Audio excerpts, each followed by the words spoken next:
ಕೈ ಕಮಲ ದಳಕ್ಕೆ ಹಳೆ ಮೈಸೂರು ಮತ್ತೊಮ್ಮೆ ನಿರ್ಣಾಯಕವಾಗ್ತಿದೆಯಾ? ಮಂಡ್ಯ ಮೈಸೂರು ಅಭ್ಯರ್ಥಿ ಆಯ್ಕೆ ಬಿಜೆಪಿಗೆ ಕಗ್ಗಂಟೋ ಗೊಂದಲವೋ? ಪ್ರತಾಪ್ ಸಿಂಹಗೆ ಕೋಕ್, ಸುಮಲತಾಗಿಲ್ವಾ ಲಕ್? ಲೆಕ್ಕಾಚಾರ ಏನು? ಇದೇ ಈ ಹೊತ್ತಿನ ವಿಶೇಷ ಹಳೆ ಮೈಸೂರು ಯುದ್ಧ.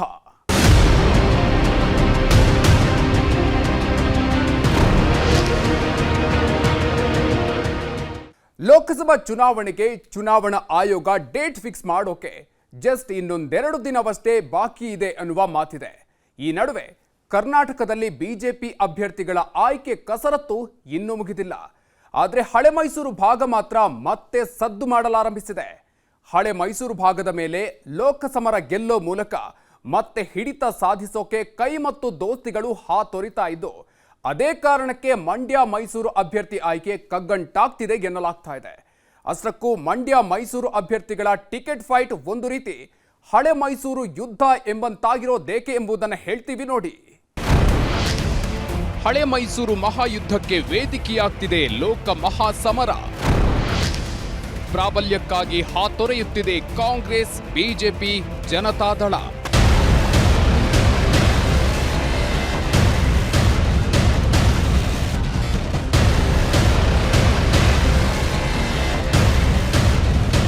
ಹಳೆ ಮೈಸೂರು ಮಹಾಸಮರ. ಈ ಬಾರಿಯ ಲೋಕ ಮಹಾಸಮರ ಅಕ್ಷರಶಃ ಹಳೆ ಮೈಸೂರು ಭಾಗದ ರೋಚಕ ಕಾಳಗಕ್ಕೆ ಸಾಕ್ಷಿಯಾಗ್ತಿರುವಂತಿದೆ. ಯಾಕಂದ್ರೆ ಬಿಜೆಪಿ ಅಂಡ್ ಜೆಡಿಎಸ್ ಈ ಭಾಗದಲ್ಲಿ ಶತಾಯಗತಾಯ ಗೆಲ್ಲೋ ಕುದುರೆಗಳನ್ನೇ ಕಣಕ್ಕಿಳಿಸಿ ಗೆದ್ದು ಬೀಗಲೇಬೇಕು ಎಂಬ ಹಠದಲ್ಲಿದ್ರೆ, ಇತ್ತ ಆಡಳಿತಾರೂಢ ಕಾಂಗ್ರೆಸ್ ಹಳೆ ಮೈಸೂರಿನಲ್ಲಿ ವಿಧಾನಸಭಾ ಸಮರದಲ್ಲಿ ಮೆರೆದ ಪ್ರಾಬಲ್ಯವನ್ನೇ ಲೋಕಸಭಾ ಚುನಾವಣೆಯಲ್ಲೂ ಮುಂದುವರೆಸೋ ಇರಾದೆಯಲ್ಲಿದೆ.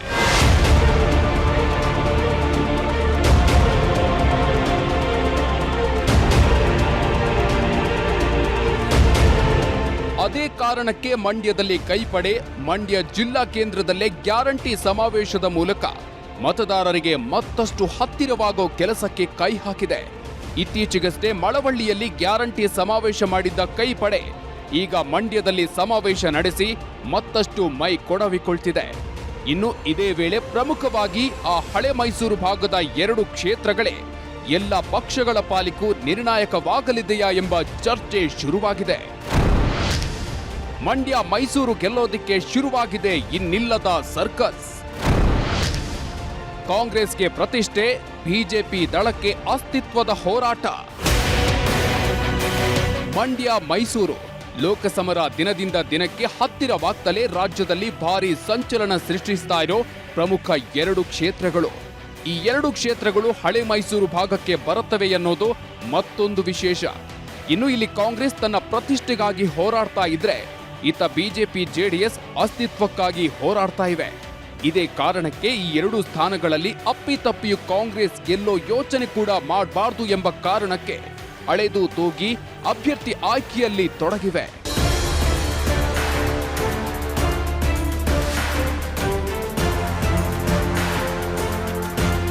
ಇನ್ನು ಇತ್ತ ಮಂಡ್ಯದಿಂದ ತಮ್ಮ ಅಭ್ಯರ್ಥಿಯೇ ಕಣಕ್ಕಿಳಿಯಲಿ ಎಂಬ ಹಠ ಜೆಡಿಎಸ್ನಲ್ಲಿ ಕಂಡು ಬರ್ತಾ ಇದ್ರು, ಸುಮಲತಾ ತಾನೆಂದು ಮಂಡ್ಯ ಗೌಡ್ತಿಯೇ, ಕ್ಷೇತ್ರ ತ್ಯಾಗದ ಪ್ರಶ್ನೆಯೇ ಇಲ್ಲ ಅಂತ ಹೇಳ್ತಲೇ ಇದ್ದಾರೆ.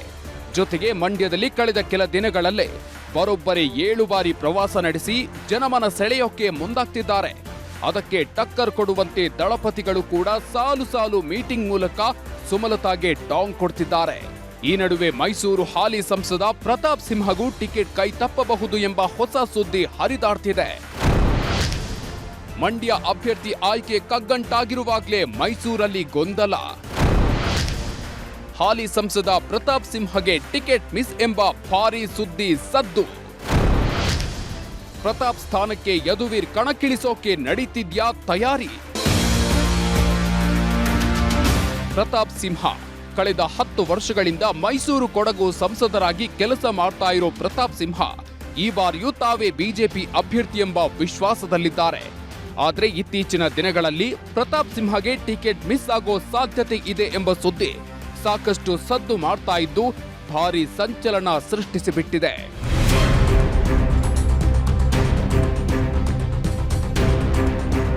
ಬಿಜೆಪಿ ಹೈಕಮಾಂಡ್ ಮೈಸೂರಿನಲ್ಲಿ ಹೊಸ ಪ್ರಯೋಗಕ್ಕೆ ಮುಂದಾಗ್ತಿದೆ ಎನ್ನಲಾಗ್ತಿದೆ. ಮೈಸೂರು ಯುವರಾಜ ಯದುವೀರ್ ಶ್ರೀಕೃಷ್ಣದತ್ತ ಒಡೆಯರ್ ಅವರನ್ನ ಅಖಾಡಕ್ಕೆ ಕರೆತರಲು ತೆರೆಮರೆಯಲ್ಲಿ ಕಸರತ್ತು ನಡೆಯುತ್ತಿದೆ ಎಂಬ ಮಾತುಗಳು ಕೇಳಿ ಬರ್ತಿದೆ. ಯದುವೀರ್ ಅವರನ್ನ ಬಿಜೆಪಿಯಿಂದ ಕಣಕ್ಕಿಳಿಸಲು ರಾಜಸ್ಥಾನ ಮೂಲದ ಸಂಬಂಧಿಕರ ಮೂಲಕ ಬಿಜೆಪಿ ಕಸರತ್ತು ಮಾಡಿದೆ ಅಂತ ಹೇಳಲಾಗುತ್ತಿದೆ.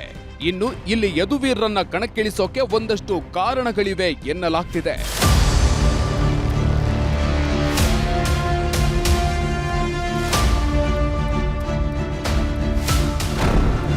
ಯದುವೀರ್ ಮೇಲೇಕೆ ಬಿಜೆಪಿಗೆ ಒಲವು? ಯದುವೀರ್ ಒಡೆಯರ್ ಮೈಸೂರು ರಾಜ ಮನೆತನದವರು ಎಂಬ ಗೌರವ, ಅಲ್ಲದೆ ರಾಜರೆಂಬ ಹಳೆ ಮೈಸೂರು ಭಾಗದವರ ಅಭಿಮಾನ ಇಲ್ಲಿ ಮತಗಳಾಗಿ ಕೆಲಸ ಮಾಡಬಹುದು. ಒಂದು ವೇಳೆ ಯದುವೀರ್ ಎದುರಾಳಿಯಾಗಿದ್ದೇ ಆದ್ರೆ ಕಾಂಗ್ರೆಸ್ ವಾಗ್ದಾಳಿ ಮಾಡುವ ಅವಕಾಶವೇ ಇರಲ್ಲ. ಯದುವೀರ್ರನ್ನ ಯುವಕರನ್ನಾಗಿ ಬಳಸಿಕೊಳ್ಳಬಹುದು. ಕರುನಾಡಿಗೆ ಮೈಸೂರು ಸಂಸ್ಥಾನದ ಕೊಡುಗೆಯೇ ಯದುವೀರ್ಗೆ ಶ್ರೀರಕ್ಷೆ. ಮೈಸೂರು ರಾಜ ಮನೆತನದವರು ಎಂಬ ಗೌರವ ಹಳೆ ಮೈಸೂರು ಭಾಗದಲ್ಲಿದ್ದು ಇಂದಿಗೂ ರಾಜ ಮಹಾರಾಜರು ಮಾಡಿದ ಕೆಲಸ ಇನ್ನೂ ಅಚ್ಚಳಿಯದೆ ಉಳಿದಿದೆ. ರಾಜವಂಶವನ್ನು ಟೀಕಿಸುವ ಸಾಹಸಕ್ಕೂ ಕಾಂಗ್ರೆಸ್ ಕೈ ಹಾಕಲ್ಲ ಎಂಬ ವಿಶ್ವಾಸ ಬಿಜೆಪಿಗೆ ಇದೆ.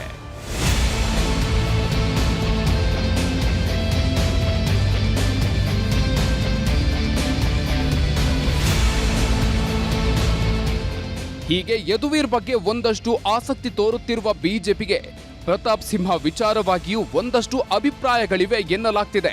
ಇನ್ನು ಪ್ರತಾಪ್ ಬಗ್ಗೆ ಬಿಜೆಪಿ ವರಿಷ್ಠರಿಗಿರೋ ಮಾಹಿತಿ ಏನು ಎಂದು ಹೇಳ್ತೀವಿ ನೋಡಿ.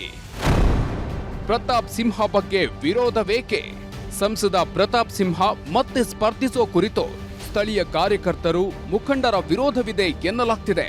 ಪ್ರಮುಖವಾಗಿ ಸ್ಥಳೀಯ ಬಿಜೆಪಿ ಶಾಸಕರ ಜೊತೆಗೆ ಸಮರ ಸಾರೋ ಪ್ರತಾಪ್ ನಡೆ ಈ ಬೆಳವಣಿಗೆಗೆ ಕಾರಣವಂತೆ. ಇದೇ ಕಾರಣಕ್ಕೆ ಸ್ಥಳೀಯ ನಾಯಕರಿಂದ ವರಿಷ್ಠರಿಗೆ ದೂರು ಹೋಗಿದೆ ಎನ್ನಲಾಗ್ತಾ ಇದ್ದು, ಕಾರ್ಯಕರ್ತರನ್ನ ಕಡೆಗಣಿಸಿದ ಆರೋಪವು ಸಿಂಹ ಮೇಲಿದೆ. ಅಲ್ಲದೆ ಅಭಿವೃದ್ಧಿ ಕೆಲಸಗಳಲ್ಲಿ ಹಿನ್ನಡೆ ಆರೋಪ ಎಂಬುದರ ಜೊತೆಗೆ ಇತ್ತೀಚೆಗೆ ರಾಷ್ಟ್ರಾದ್ಯಂತ ಸದ್ದು ಮಾಡಿದ್ದ ಲೋಕಸಭೆಯ ಕಲರ್ ಬಾಂಬ್ ಸ್ಫೋಟ ಕೂಡ ಪ್ರತಾಪ್ ಸಿಂಹಗೆ ಭಾರಿ ಹಿನ್ನಡೆ ತಂದಿಟ್ಟಿದೆ ಎನ್ನಲಾಗ್ತಿದೆ. 2 ಬಾರಿ ಸಂಸದರಾಗಿದ್ರು ಪ್ರತಾಪ್ ಸಿಂಹಗೆ ಕಾರ್ಯಕರ್ತರು, ಮುಖಂಡರ ವಿರೋಧ ಇದೆ. ಸ್ಥಳೀಯ ಬಿಜೆಪಿ ಶಾಸಕರ ಜೊತೆಯೇ ಸಮರವಾಗಿದ್ದು ಬೆಂಬಲ ಸಿಗೋದು ಡೌಟ್ ಎನ್ನಲಾಗ್ತಿದೆ. ಪ್ರತಾಪ್ ಸಿಂಹ ಬಗ್ಗೆ ಸ್ಥಳೀಯ ನಾಯಕರಿಂದ ವರಿಷ್ಠರಿಗೆ ದೂರು ಹೋಗಿದ್ಯಂತೆ. ಕಾರ್ಯಕರ್ತರನ್ನ ಕಡೆಗಣಿಸಿದ ಆರೋಪ, ಅಭಿವೃದ್ಧಿ ಕೆಲಸಗಳಲ್ಲಿ ಹಿನ್ನಡೆಯೂ ಮುಳುವಾಗ್ತಿದೆ. ಬಹು ಮುಖ್ಯವಾಗಿ ಲೋಕಸಭೆಯಲ್ಲಿ ಕಲರ್ ಬಾಂಬ್ ಹಾಕಿದವರಿಗೆ ಪಾಸ್ ನೀಡಿದ್ದ ಪ್ರತಾಪ್ ಸಿಂಹ ಹೈಕಮಾಂಡ್ ಕೆಂಗಣ್ಣಿಗೂ ಗುರಿಯಾಗಿದ್ದಾರೆ ಎನ್ನಲಾಗ್ತಿದೆ.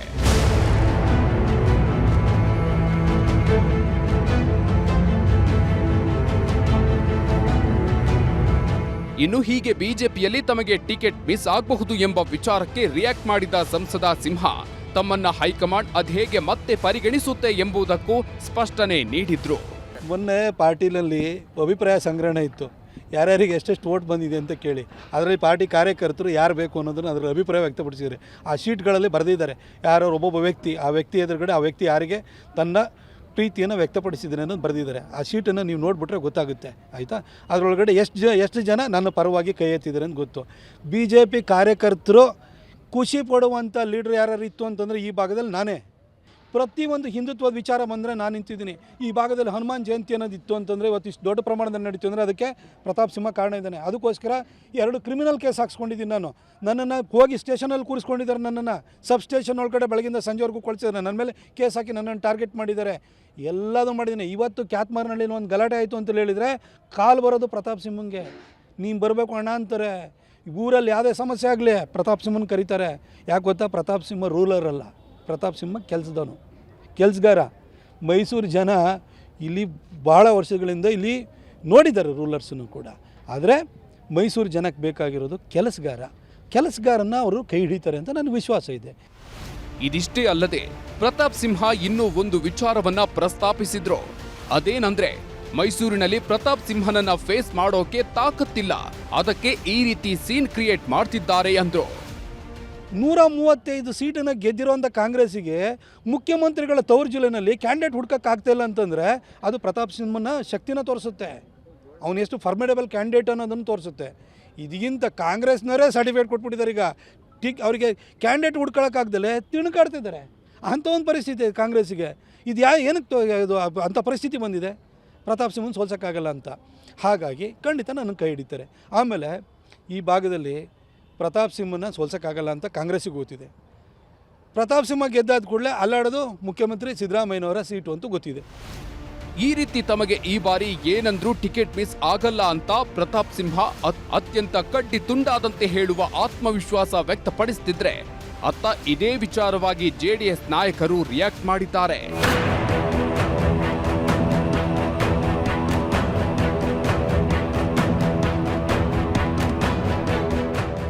ಸಂಸದ ಪ್ರತಾಪ್ ಸಿಂಹ ಈ ಬಾರಿಯೂ ತಮಗೆ ಬಿಜೆಪಿ ಟಿಕೆಟ್ ಎಂಬ ಆತ್ಮವಿಶ್ವಾಸದಲ್ಲಿದ್ರೆ, ಅತ್ತ ಖುದ್ದು ಬಿಜೆಪಿ ನಾಯಕರಿಗೆ ಈ ಕುರಿತು ಕ್ಲಾರಿಟಿ ಇದ್ದಂತಿಲ್ಲ.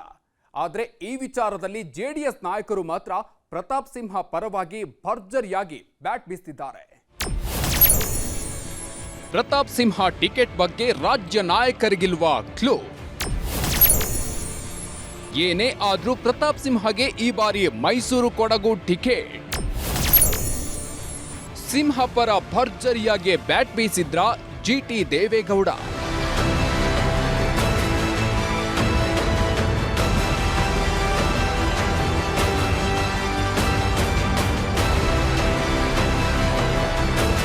ಪ್ರತಾಪ್ ಸಿಂಹಗೆ ಈ ಬಾರಿ ಮೈಸೂರು ಕೊಡಗು ಟಿಕೆಟ್ ಸಿಗುತ್ತೋ ಇಲ್ವೋ ಎಂಬ ಪ್ರಶ್ನೆ ಖುದ್ದು ಬಿಜೆಪಿ ನಾಯಕರಲ್ಲೇ ಒಂದು ಕ್ಲಾರಿಟಿ ಇದ್ದಂತೆ ಕಂಡು ಬರ್ತಿಲ್ಲ.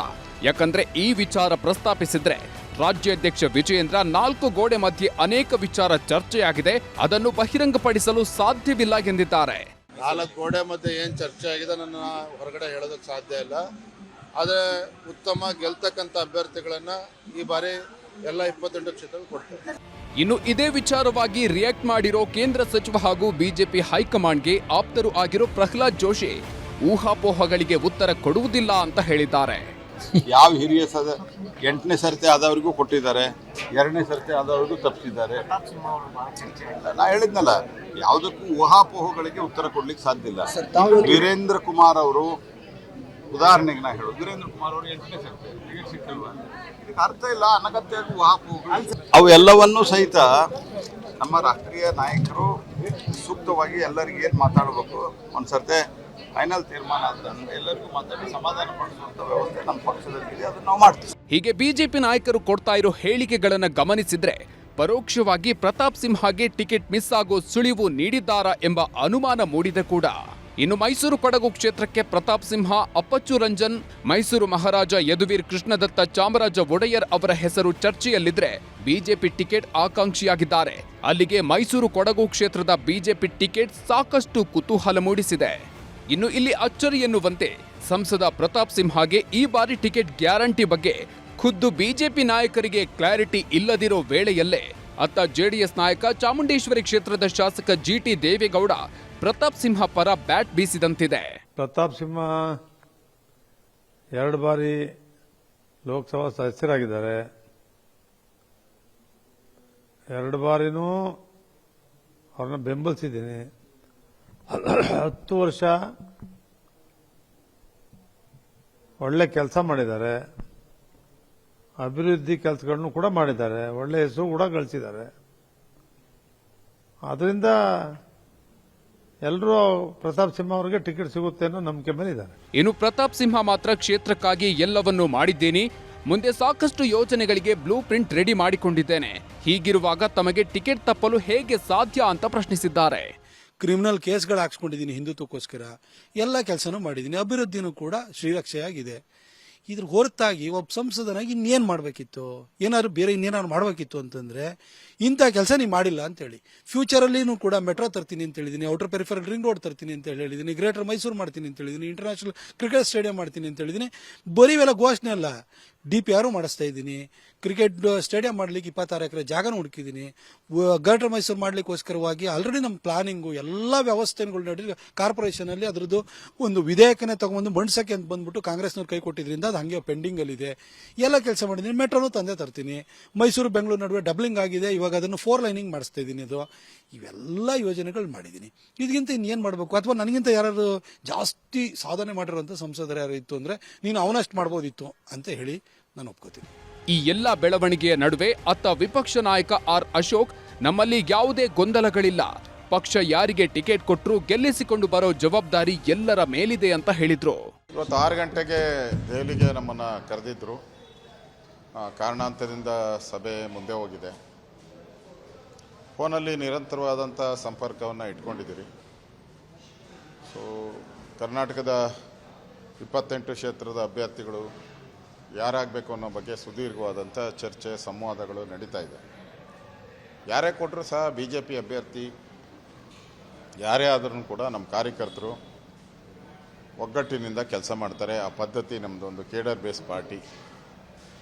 ಯಾರಿಗೆ ಟಿಕೆಟ್ ಕೊಟ್ಟರು ನಮ್ಮಲ್ಲಿ ಯಾವುದೇ ಭಿನ್ನಾಭಿಪ್ರಾಯ ಇಲ್ಲದೆ ಕೆಲಸ ಮಾಡ್ತೀರಿ, ನಾವೆಲ್ಲ ಒಟ್ಟಾಗಿ ಕೆಲಸ ಮಾಡ್ತೀರಿ. ಆ ರೀತಿಯ ಮಾನಸಿಕ ಸ್ಥಿತಿ ಹೊಂದಿರತಕ್ಕಂಥ ಪಾರ್ಟಿ ನಮ್ಮದು. ಅದರಿಂದ ಏನು ಮಾಧ್ಯಮದಲ್ಲಿ ಬರ್ತಾ ಇದೆ ಗೊಂದಲ ಅಂತ, ಆ ಥರದ್ದು ಯಾವುದೇ ರೀತಿ ಗೊಂದಲ ಇಲ್ಲ. ಅಲ್ಟಿಮೇಟಾಗಿ ನಮ್ಮ ಕೇಂದ್ರೀಯ ನಾಯಕರು ಯಾರಿಗೆ ಟಿಕೆಟ್ ಕೊಡ್ತಾರೋ ಆ ಟಿಕೆಟ್ ಸಿಕ್ಕದಂಥ ವ್ಯಕ್ತಿಗೆ ಇಡೀ ಸಂಘಟನೆ ನಾವು ಕೆಲಸ ಮಾಡ್ತೇವೆ. ಈ ಎಲ್ಲ ಬೆಳವಣಿಗೆ ನೋಡಿದ್ರೆ ಈ ಬಾರಿ ಬಿಜೆಪಿ ಅಭ್ಯರ್ಥಿ ಹುಡುಕಾಟ ನಿಜಕ್ಕೂ ಅಷ್ಟೊಂದು ಸುಲಭವಿಲ್ವಾ? ಜೊತೆಗೆ ಮತ್ತೆ ವರಿಷ್ಠರು ರಾಜ್ಯದಲ್ಲಿ ಪ್ರಯೋಗಕ್ಕೆ ಮುಂದಾಗ್ತಾರಾ ಎಂಬ ಪ್ರಶ್ನೆ ಎದುರಾಗಿದೆ. ಹಳೆ ಮೈಸೂರು ಭಾಗದಲ್ಲಿ ಮತ್ತೆ ಹಿಡಿತ ಹೊಂದಲು ಎಲ್ಲಾ ಪಕ್ಷಗಳು ಶತಪ್ರಯತ್ನ ಜಾರಿ ಇಟ್ಟಿರೋ ನಡುವೆಯೇ ಅತ್ತ ಮಂಡ್ಯ ಕ್ಷೇತ್ರದ ಟಿಕೆಟ್ ದಳಪತಿಗಳ ಪಾಲಾಗೋ ಸಾಧ್ಯತೆ ಹೆಚ್ಚು ಎಂಬ ಮಾತುಗಳು ಕೇಳಿ ಬರ್ತಿದೆ. ವಿಪಕ್ಷ ನಾಯಕ ಆರ್ ಅಶೋಕ್ ಹೇಳಿರುವ ಅದೊಂದು ಹೇಳಿಕೆ ಇದನ್ನ ಸ್ಪಷ್ಟಪಡಿಸ್ತಾ ಎಂಬ ಸುಳಿವು ನೀಡಿದೆ. ಮಂಡ್ಯ ಕ್ಷೇತ್ರಕ್ಕೆ ಕಾಂಗ್ರೆಸ್ ಅಭ್ಯರ್ಥಿ ಫಿಕ್ಸ್. ಕಮಲ ದಳ ನಡುವೆ ಇನ್ನೂ ಬಗೆಹರಿಯದ ಫೈಟ್. ಸುಮಲತಾಗೆ ಮಂಡ್ಯ ಬಿಜೆಪಿ ಟಿಕೆಟ್ ಸ್ವಲ್ಪ ಡೌಟ್.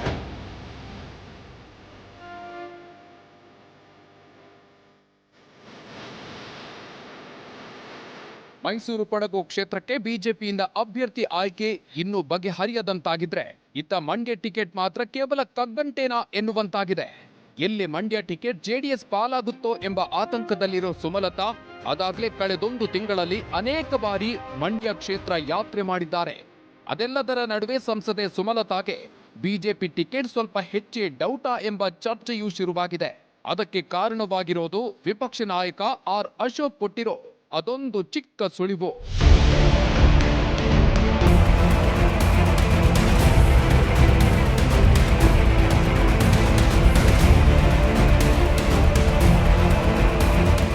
ಬಿಜೆಪಿ ಮತ್ತು ಜೆಡಿಎಸ್ ಮೈತ್ರಿ ಭಾಗವಾಗಿ ದಳಪತಿಗಳಿಗೆ ಯಾವ ಕ್ಷೇತ್ರ ಸಿಗಲಿದೆ ಎನ್ನುವ ಸಣ್ಣ ಸುಳಿವನ್ನು ಬಿಜೆಪಿಯ ಕೇಂದ್ರ ನಾಯಕರಾಗ್ಲಿ ಅಥವಾ ದಳಪತಿಗಳಾಗ್ಲಿ ಇದುವರೆಗೂ ಬಿಟ್ಟುಕೊಟ್ಟಿಲ್ಲ. ಹಾಗಾಗಿ ಈ ಕ್ಷಣದವರೆಗೂ ಮಂಡ್ಯದಿಂದ ಬಿಜೆಪಿ ಸ್ಪರ್ಧಿಸಲಿದೆಯೋ ಜೆಡಿಎಸ್ ಅಭ್ಯರ್ಥಿ ಸ್ಪರ್ಧಿಸಲಿದ್ದಾರೋ ಎನ್ನುವ ಗೊಂದಲ ಹಾಗೆ ಮುಂದುವರೆದಿದೆ. ಈ ನಡುವೆ ವಿರೋಧ ಪಕ್ಷದ ನಾಯಕ ಆರ್ ಅಶೋಕ್ ನೀಡಿರುವ ಹೇಳಿಕೆ ಸುಮಲತಾಗೆ ಟಿಕೆಟ್ ಕೈತಪ್ಪುವ ಸುಳಿವನ್ನ ನೀಡಿದೆಯೇ ಎಂದು ಅನುಮಾನಿಸುವಂತಾಗಿದೆ. ಮಂಡ್ಯದ ಸಂಸದೆ ಬಿಜೆಪಿಗೆ ಬೆಂಬಲ ನೀಡಿದ್ದಾರೆಯೇ ಹೊರತು ನಮ್ಮ ಪಕ್ಷಕ್ಕೆ ಸೇರ್ಪಡೆಗೊಂಡಿಲ್ಲ ಅಂತ ಅಶೋಕ್ ಹೇಳಿರೋದು ನಾನಾ ಊಹಾಪೋಹಗಳಿಗೆ ಆಸ್ಪದ ನೀಡಿದೆ.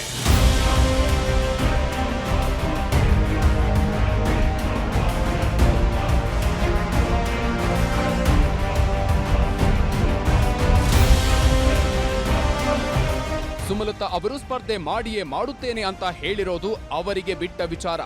ಅವರ ಬಗ್ಗೆ ಮಾತನಾಡಲು ನಾನ್ಯಾರು ಅಂತ ಮಾಜಿ ಮುಖ್ಯಮಂತ್ರಿ ಯಡಿಯೂರಪ್ಪ ಹೇಳಿದ್ದಾರೆ. ಸುಮಲತಾ ಅವರು ನೇರವಾಗಿ ದೆಹಲಿ ನಾಯಕರ ಜೊತೆಗೆ ಟಿಕೆಟ್ ಮಾತುಕತೆ ನಡೆಸುತ್ತಿರೋದು ರಾಜ್ಯದ ಹಲವು ನಾಯಕರಿಗೆ ಪಥ್ಯವಾಗುತ್ತಿಲ್ಲ ಎನ್ನುವ ಸುದ್ದಿಯು ಹರಿದಾಡುತ್ತಿದೆ. ಮಂಡ್ಯದಲ್ಲಿ ನಮಗೆ ಮತಗಳು ಜಾಸ್ತಿ ಇದೆ, ಅವರು ಪಕ್ಷಕ್ಕೆ 6 ತಿಂಗಳ ಹಿಂದೆಯೇ ಸೇರ್ಪಡೆಗೊಳ್ಳಬಹುದಿತ್ತು. ಹೀಗಾಗಿ ಅವರಿಗೆ ಟಿಕೆಟ್ ನೀಡಬೇಕೋ ಬೇಡವೋ ಎನ್ನುವುದನ್ನ ವರಿಷ್ಠರು ನಿರ್ಧರಿಸುತ್ತಾರೆ. ನಮಗೆ ಈಗ ಅವರ ಬಾಹ್ಯ ಬೆಂಬಲ ಮಾತ್ರ ಸಿಕ್ಕಿದೆ. ಬಿಜೆಪಿ ಜೆಡಿಎಸ್ ಮೈತ್ರಿಯಿಂದ ನಮಗೆ ಅಭೂತಪೂರ್ವ ಗೆಲುವು ಸಿಗಲಿದೆ ಅಂತ ಹೇಳಿದ್ದಾರೆ.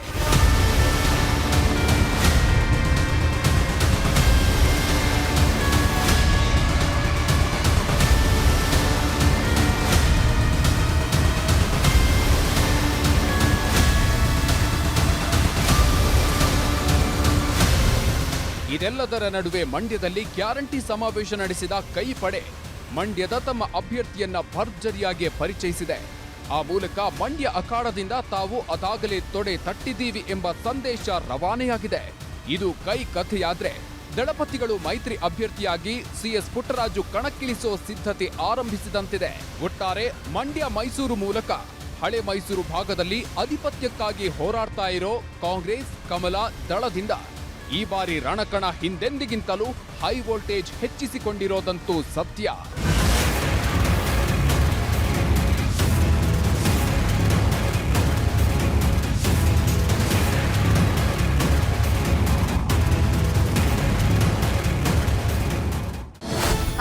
ಸುದ್ದಿಗಳಿಗಾಗಿ ವಿಸ್ತಾರ ನ್ಯೂಸ್ ಯೂಟ್ಯೂಬ್ ಚಾನೆಲ್ ಸಬ್ಸ್ಕ್ರೈಬ್ ಮಾಡಿ. ಹೊಸ ಸುದ್ದಿಗಳ ನೋಟಿಫಿಕೇಶನ್ಗಾಗಿ ಬೆಲ್ ಐಕಾನ್ ಕ್ಲಿಕ್ ಮಾಡಿ. ಲೇಟೆಸ್ಟ್ ಅಪ್ಡೇಟ್ಸ್ಗಾಗಿ www.vistaranews.com ವೆಬ್ಸೈಟ್ಗೆ ವಿಸಿಟ್ ಮಾಡಿ. ಅಂಗೈಯಲ್ಲೇ ಜಗತ್ತಿನ ಸುದ್ದಿ ತಿಳಿಯಲು ವಿಸ್ತಾರ ನ್ಯೂಸ್ ಕನ್ನಡ ಆಪ್ ಡೌನ್ಲೋಡ್ ಮಾಡಿ.